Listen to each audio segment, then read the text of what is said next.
Mirë se vini në përballje podcast në telegrafi.com, unë jam Muhamet Hajrullov. Sot do të flasim për një temë jashtëzakonisht të rëndësishme. Në fakt do të flasim për temën e muajit, por gjithashtu mund të jetë edhe tema e vitit 2026. Kjo temë ka të bëjë me lëndën, kërkesën shqyrtimit që po bëhet në Gjykatën Kushtetuese të Republikës së Kosovës, e cila po shqyrton kërkesën e paraqitur nga kryetaria e Kuvendit të Kosovës, Zona Albulina Xhiu, për vlerësimin e kushtetutshmërisë së procedurës për zgjedhjen e presidentit të Republikës së Kosovës. Pasoj ka pas komente edhe të partive politike, por çfarë është kjo situatë? Është situatë e re? Është situatë e cila mund ta çojë Kosovën drejt zgjedhjeve të reja të jashtëzakonshme? Cilat janë reagimet që kanë qenë në publik dhe në diskursin e mediave, shoqërisë civile dhe ekspertëve të fushës sa i përket se çfarë e pret Kosovën? Për të diskutuar për këtë temë, më mirë se me kë është zoti Kadri Kryeziu, ish gjyqtari i Gjykatës së Kushtetuesës së Republikës së Kosovës, njëri nga ish gjyqtarët dhe njëri nga ish hartuesit e Kushtetutës së Republikës së Kosovës. Zoti Kryeziu, mirë se po takohemi. Mirë si gjë. Më janë shumë mirë që sot jemi bashkërisht në këtë format për me diskutu një temë, edhe faleminderit shumë për mundësinë me diskutu një temë që është jashtëzakonisht në interes publikot. Grazie. Pra, nuk është një intervistë klasike, është bashkëbisedim, por një temë kaq të rëndësishme. Ka pas shumë interpretime, zoti Kryeziu, gjatë kësaj periudhe të ndryshme, dhe shpesh herë publiku krijon pastaj paqartësi, amolli të situatës.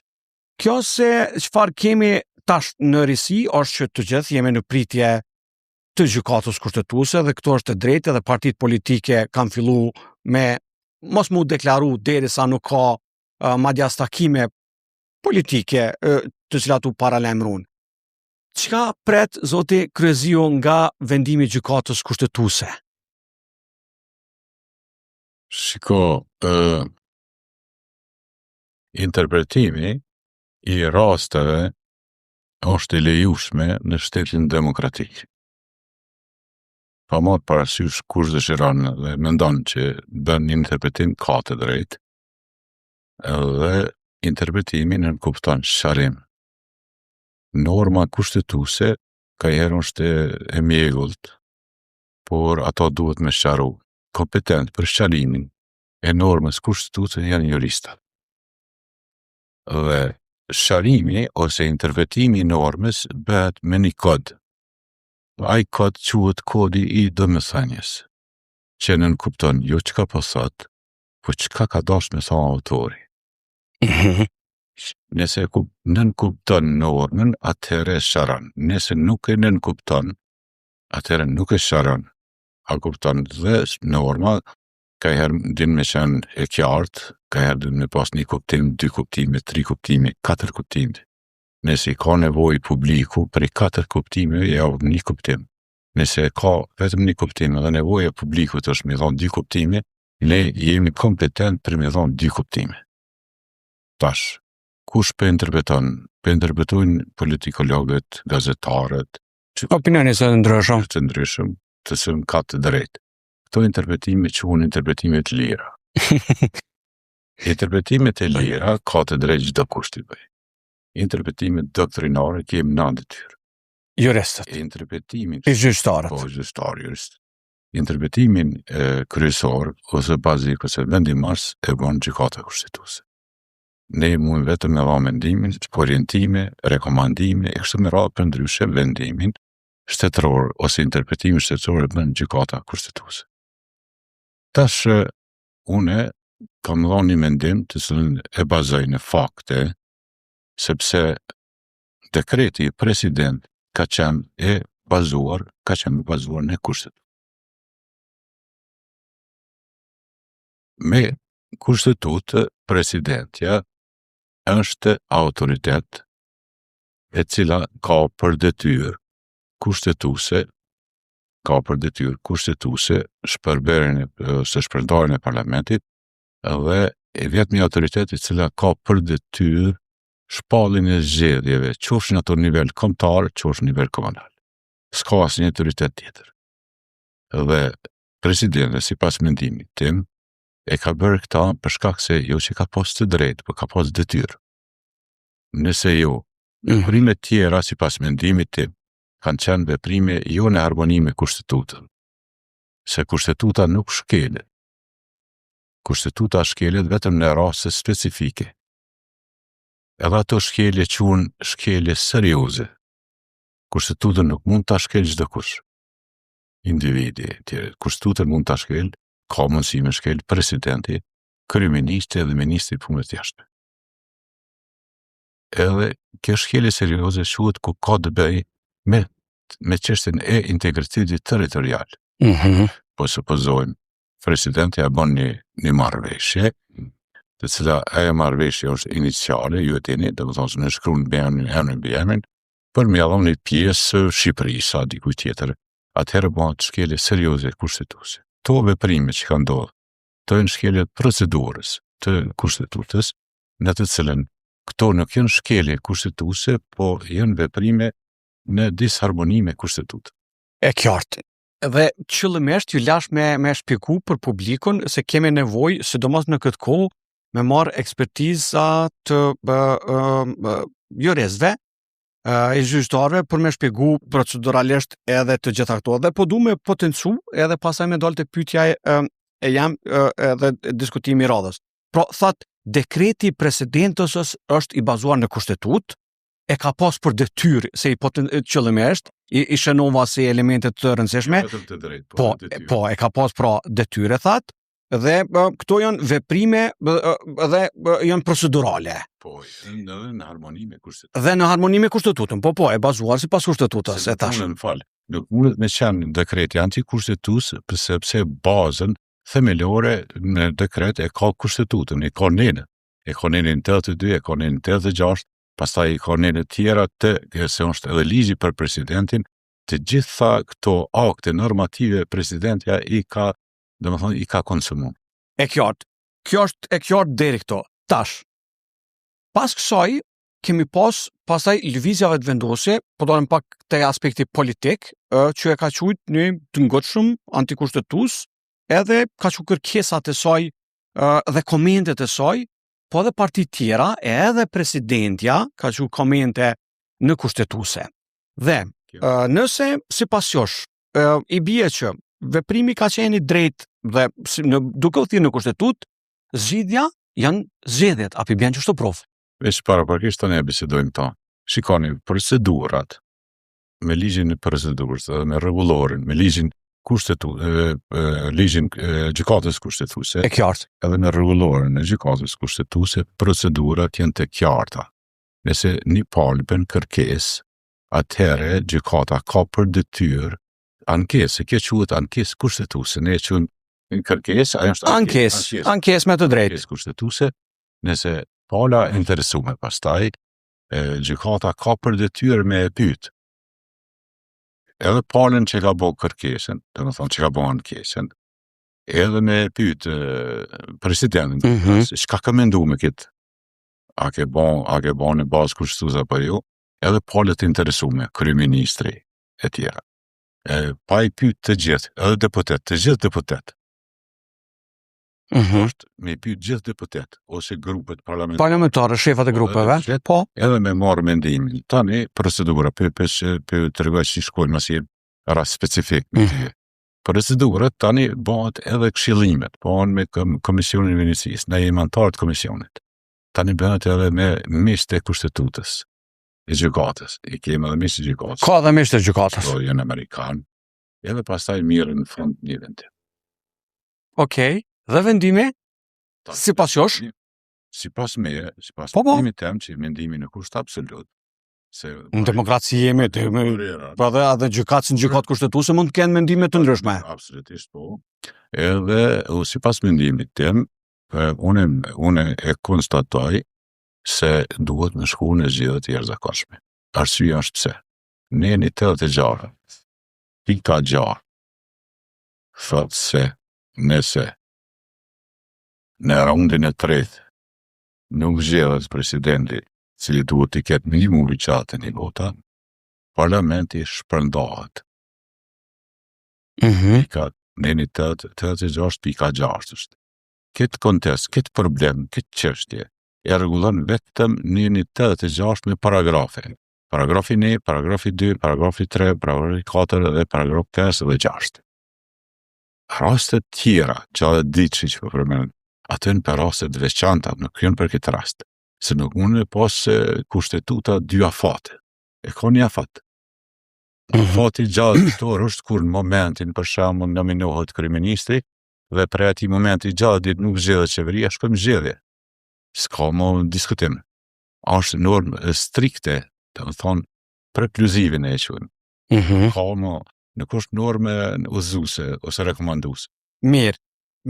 2 elemente shumë të rëndësishme që i ndova dhone për shikuesit, se i diskutum, domethënë e çojtë të vendimi kushtetues i presidentës, edhe mandej duhet me shku në zgjedhje. Tash, gjykata kushtetuese të palët, të ankesa në këtë rast, e ka marrë një masë pezulluese deri në fund të muajit, në të cilën edhe i ka thënë presidentës nuk mundesh me shku tutje sa i përket shpallës së datës së zgjedhjeve, derisa s'ka vendim ndaj ankesës, por edhe Kuvendin e Kosovës e ka pezullu punën e Kuvendit Kosovës deri në këtë datë afatit caktuar, e ka bënë ndërhyrje me të drejtë që mos më krijo amolli. Interpretimi, a tham Mamet, është nën kuptim. Kjo nën kupton se dekreti i president ka hinë fuqi. Deri kur temi 31-shin, masa, domethënë pezulluese, mund me gjatë 3 muaj.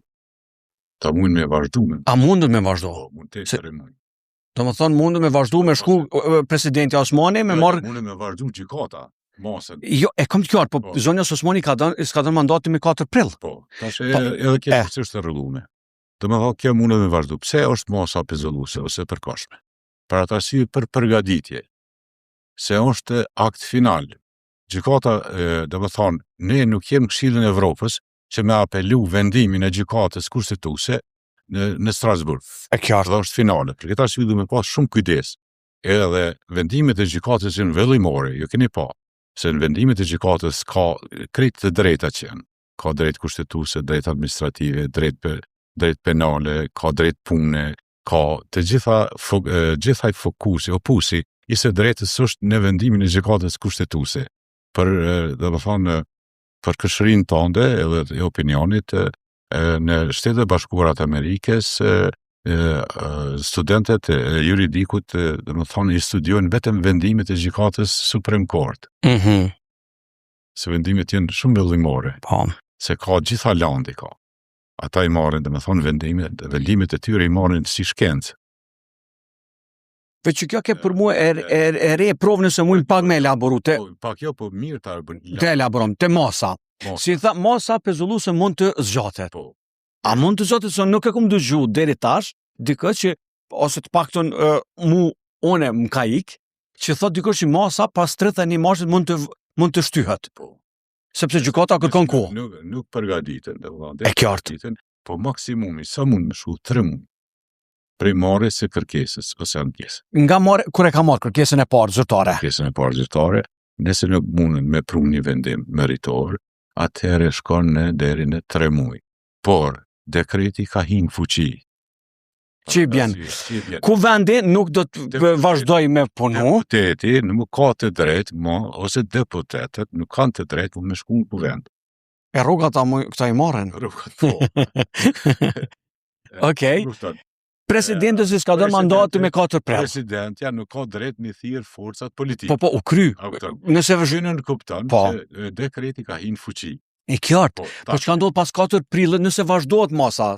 Nëse vazhdohet masa pezulluese. Po, pas 4 prillit në mënyrë automatike kryetari i parlamentit Tashtja Albulin. Në pezullim. Po, në pezullim bëhet ushtrues i detyrës. Edhe afati i saj është maksimumi 6 muaj. E qartë, do më thonë, për publikën, që kjo është e qartë që me shpjegu, jo të kretë. Pas vakum. Vakum, e qartë, ajo është e rregullume edhe si pas kushtetutës, por për mu që a ke rizike, kjo të masa pezulluese që mund të vazhdoj edhe pas datës 31 mars, nëse gjykata kushtetuese ka nevojë për sharem dhe informacion. Këto po du me potencu qëllimir 2-3 herë për shkak të publikut me pas i qartë. Dhe tash, pyetja të këtë diskutim, jashtëzakonisht i rrjedhshëm që po na shkon përmes sharu për publikën, Ka interpretime të ndryshme edhe po du mu këthy të shto interpretimet. Për një palë, që thot, do të kthehet pika ku ka mbet, sepse si pas lëvizjes vendose seanca nuk është mbyll, por është ndërprej, pra zonja Albulena Axhiu, kryetari i kuvendit, nuk thot e mbyllim, po thot e ndërprejm për shkak të mungesës së kuorumit. Dhe ka çu ankesat e saj në gjykatën kushtetuese. Dhe pretendon se kjo është antikushtetuese kjo çështje. Në publik Jo, ankesën e ka çu për atë arsye se s'kan marrë pjesë deputetët, po, e qartë. Dhe pasaj në publik ka interpretime të ndryshme. Njëra prej tyre thuhet se që gjykata nuk po du me paragjyku, po ata janë profesionist, por mund të jetë njëra prej që e përmendet ju me të drejtë. Presidenti e ka pas për detyrë me kry punën e vet, edhe e ka qu në gjykatë kushtetuese, e ka bërë dekretin për shpërndarjen e kuvendit të Kosovës. Në anën tjetër, gjykata e jep një mundësi, apo a mund ta jep edhe një mundësi që të kthehet kuvendi i Kosovës në pikën ku ka mbet me ndërprerjen e seancës dhe por t'ja lën një mundësi kuvendit të Kosovës, partive politike në kuvendin e Kosovës, që brenda ditëve të para ta zgjedh presidenti mos me shku vendin në një krizë dhe në zgjedhje të reja. A është e mundshme që kjo? Po. Kjo do, shikoni. Gjykata e Kushtetuta e Kosovës e përcakton, e përkufizon mos zgjedhjen e presidentit, dhe mandati i ka kaluar me 5 mars, a ishte? Me 5 mars. Nuk e saktëson mos respektimin e procedurave. Okej, e qartë. Konkludimi është kështu. Parlamenti i Kosovës nuk ka arritur që ta zgjedhë presidentin dhe konsiderojmë se Parlamenti i Kosovës ka dështuar. Si mos ndëshkuese e dështimit të parlamentarëve është shpërndarja e parlamentit. Janë 4 mosa ndëshkuese kushtetuese. Është shpërndarja e parlamentit, 2 dorëheqja. Okej. Dorëheqja. Hapat se po. 3 është pastaj shkarkimi prej citatave, është mos ndëshkuese. Edhe 4 është revokimi i mandatit. Ja marrë mandatin, ja ndërprej. Të në mosa ndëshkuese. Si ka mosa ndëshkuese penale, civile, administrative, s'ka mosa tjera ndëshkuese. Kështu që konkludimi është se parlamenti një detyrë kushtetuese që e ka pas, nuk e ka kry, ka dështu. Për shkak të dështimit me dekret shpërndahet parlamenti dhe ja merr të drejtën. Ja merr mandatin. E qartë. Kjo është mos dëshkuese. Dhe më thonë mos dëshkuese sepse nuk e kanë kry detyrën të bazuar në kushtetues. Po, mirë. Këto 30 ditë, që janë 30 ditë përpara, ne kupton që parlamenti duhet më përgatit 30 ditë përpara për zgjedhjen e presidentit. Dhe nuk duhet që kjo të filloj 20 minuta para 12. Mirë. Kjo nën kupton që nuk dojmë me zgjedh presidentin. Nuk po du me shtim me komentu sa në tjera, po du për shkak të publikut që ka pas deklarata të ndryshme nga gjyqtar. Ish kryetari i gjykatës kushtetuese ka thonë presidenti ka bërë shkelje kushtetuese. Tronditje politike të madhe ka thujt. Shiko, këto është shpjegoj kështu. Të gjithë qytetarët, do me thonë që kanë dëshirë dhe kanë mundësi, kanë drejt me bërë interpretimin. Interpretimin i lirë është. Ne juristët që jemi jurist, që kemi kry fakultetin juridik, ne interpretimin duhet të bëjmë me nene, me dispozita, me kapituj. Nëse interpretimi bëhet pa nene, pa kapituj, ajo quhet pralla juridike. Pralla juridike? Pralla juridike. Prallat juridike. Zoti Asoni na ka tregu prallë juridike. Jo, zoti Asoni, po çdo kusht tjetër, do të thonë, to quhen pralla juridike. Do të thonë, edhe kjo shpjegohet me një çështje tjetër, një kompetencë tjetër. Kjo quhet antropologjia juridike. Antropologjia juridike e bën në bazë të individit, subjektit. Ta kombinatin e tyje për shembull, edhe unë e shpjegoj Që shdone. Bazë të inatës që të ram. Po që kjo është profesionale, mandaj veç ma. Të interpretoj gjërat, X, për shembull, ndodhet X personi, X personi, kryeministri, X personi, presidenti, X personi, ai tjetri se më intereson kush është.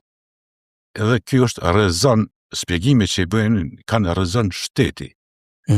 Nuk kanë rrezon. Jo personale, jo inate, domethënë jo nuk e ki veprimin inaçor tash, ki shpjegime?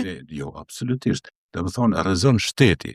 Ky është rrezoni im, është rrezon shteti, sepse partitë politike për mua janë pasuri kombëtare. Po. A kupton? Kanë gabime gjithaton, po kanë njerëz ka pasuri kombëtare. To duhet t'i bëjmë me gjakftësi, duke mos pas subjektivizëm. Nuk interpretohet norma me subjektivizëm, por norma interpretohet me kod. Ai kod është kodi i domethënies. Në interpretimin e normës është art. Quhet arti juridik. Nuk mund çdo kush me interpretu normën. Ju keni qenë gjyqtar në kushtetuese, edhe deni nënkretar, po fillimisht gjyqtar, e pasa në pozitën e nënkretarit, se unë çashtu dashta me interpretu, gjyqtar në pozitën e nënkretarit. Sepse më e rëndësishme është pozita si gjyqtar mendoj se sa ato pozita hierarkike.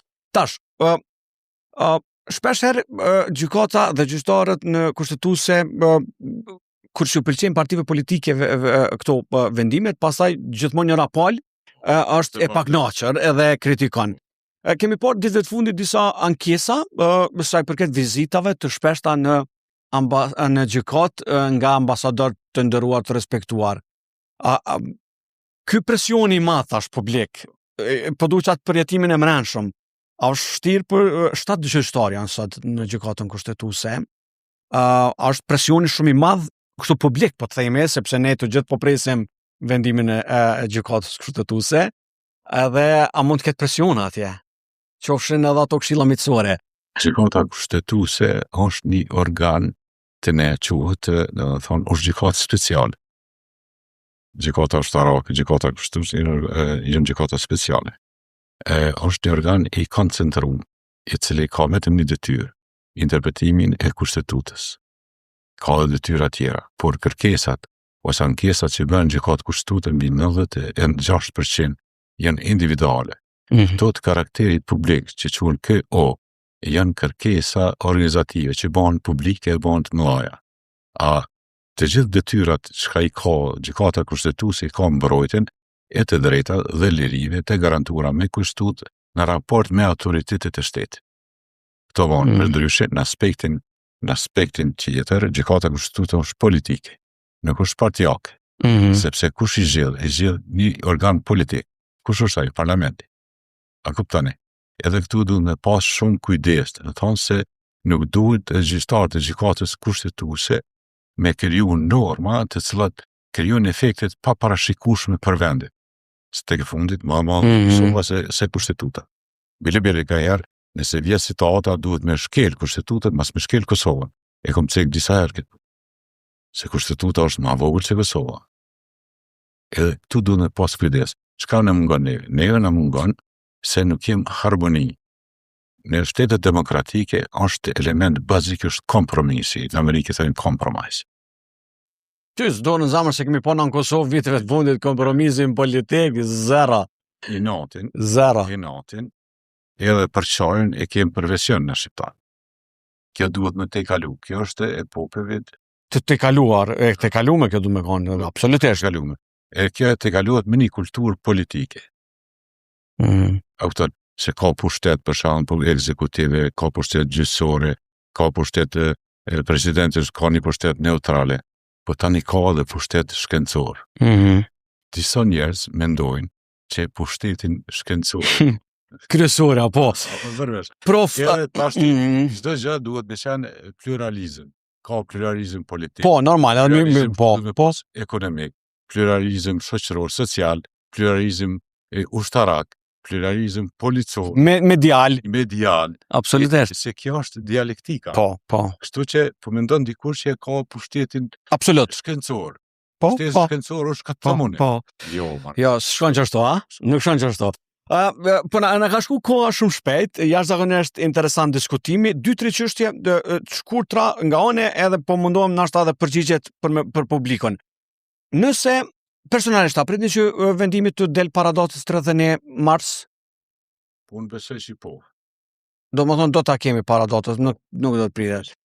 Nëse del para datës 31 mars ose kur do që del. Leni 31 mars kanë Po, mund edhe më herët. Në afatet kushtetuese sipas asaj që ju thatë, i bie që ne do të shkojmë në zgjedhje, pastaj nga data kur del vendimi i plot, 45. nga data kur del vendimi i plot. Nga data kur dekretohet Zgjedhjet nga ana e presidentës. Nuk janë dekretuar sepse ka pas pezollem. Dekretimit atëherë shkojmë 45 ditë të shuan ti shpjegoj edhe çto se nevojitën atje. Zgjedhjet janë 3 kategori zgjedhje janë të në Kosovë, kushtetuese. Zgjedhjet e jashtëzakonshme, zgjedhjet e parakohshme dhe zgjedhjet e rregullta. Po. Që dallohen. Zgjedhjet e jashtëzakonshme janë kur aty për aty, domethënë kalon 1 muaj ose 2 muaj ose 3 muaj edhe nuk konstituohen organet, quhen zgjedhjet e jashtëzakonshme. Zgjedhjet e parakohshme janë kur mandati e parlamentit përfundon më herët. Jo përfundon 2 vjet ose 3 vjet. Edhe zgjedhjet e rregulla dihet 4 vjet. 3 vjet. Është normë ekskluzive. Këto janë të jashtëzakonshme, pra sepse nuk kemi arrit me 45 ditë.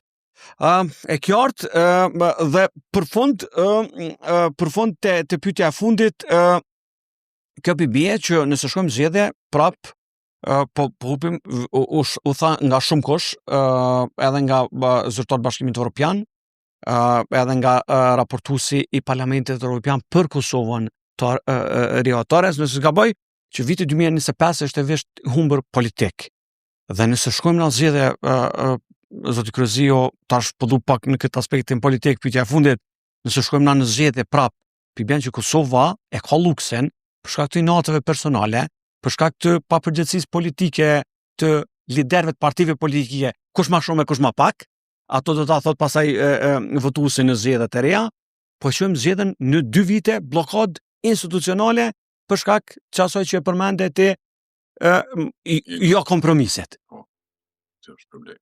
Ki probleme shumë. Ç'është rëmballaksu këto? Ideja fillestare ime ka qenë, domethënë që ne duhet ta zgjedhim një president. Çdo qoftë, domethënë edhe Vjosa, megjithëse është e re, tjera, por është dashur me zgjedhje, me gjithë zgjedhje pra. Me gjithë zgjedhje, me shku edhe me Vjosën, për shkak se situata edhe lokale të shujshtu, edhe kombëtare dhe globale. Geopolitike është kur i paparashikueshme. Shumë. Edhe jem pjesë se këto luftra që po bën jashtë reflektojnë edhe te ne. Absolutisht. Aspektin politik, diplomatik, financiar, nafta e kështu me radhë. Thotë është dashur me te kalu për shkak se kemi humbur shumë kohë. Sepse shkurja në zgjedhje krijon pasoja. Këto pasoja nuk janë të mira. Efektet. Cilat janë negative të mbrëmshme, për shkak se nuk janë konstituuar shumë institucione të pavarura, se duhet i konstituojnë parlamenti. Borde, ndërmarrje, ka shumë probleme. Shumë ka probleme. Edhe raporti ndërkombëtar. Imazhi i Kosovës me të gjitha. Një udhëheci i Kosovës. Sot me çan udhëheci në Kosovë është përgjithësi, nuk është privilegj. Kur ta merr një vendim, kam thënë disa herë, duhet me minu 3 gjëra. Interesin kombëtar, interesin e Kosovës, duhet me mendu interesin e administratës Shtetit Bashkuar të Amerikës, edhe duhet me mendu veprimet e Serbisë. Asnjë veprim nuk guxon një personalitet i shtetit me marrë pa i shiku mirë çdo situatë. Nuk bën ad hoc me marrë vendim. Nuk bën aty para ty me marrë vendim. Se jem në situatën e tranzicionit. Kosova ende është në tranzicion. Kemi probleme, të më thonë kemi probleme ende. Nuk kemi hi NATO, si të pretendojnë.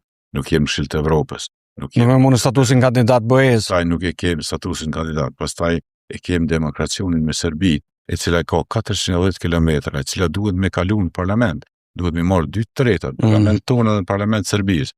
Për Serbia ndoshta nuk e bën këtë punë por me presion ndërkombëtar. Janë disa gjëra mbadhore të konsolidimit të shtetit. Qartë. Kosova ende është e pa konsoliduar. Fitë e Kosovës janë administrativ, nuk janë njohur ndërkombëtarisht. A keni parasysh? Ne kemi kry me Malin e Zi, e kemi kry me Maqedoninë, veç me Shqipërinë, do të thonë nuk jem të lashe, po pa kry me Serbinë, në momentin e përfundimit me Serbinë, atëherë në mënyrë automatike, sipas mendimit im ne OKB. Unë mendoj që në këtë fazë të jemi mirë na me Shtetet Bashkuara të Amerikës e me bordin e paqes ku aty, sepse po shihet që njerë me qëtë Serbi është tirë me bo marrëveshje. Rekomandu, Mohamed disa herë pushtetin që janë kriministën e gjitha, edhe unë jam shumë i kënaqur se rekomandimet e mia kanë gjetë zbatim të ta. Arsyeja ka qenë shtetin me shpëtu.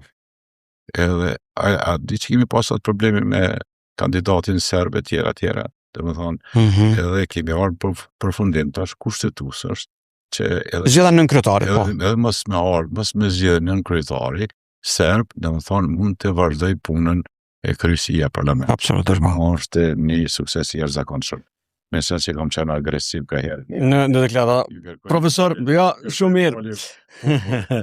Profesor, Kryeziu, faleminderit shumë për kohën dhe sqarimin dhe diskutimin për një temë kaq të rëndësishme. Shkëlqyruar, ishim së bashku me profesor Kadri Kryeziu, ku diskutuam ishte në kryetari i Gjykatës Kushtetuese të Kosovës për temën më të rëndësishme, jo vetëm të muajit, por madje sido që të jetë edhe të vitit. Shihemi në përballje podcast tjetër të radhës.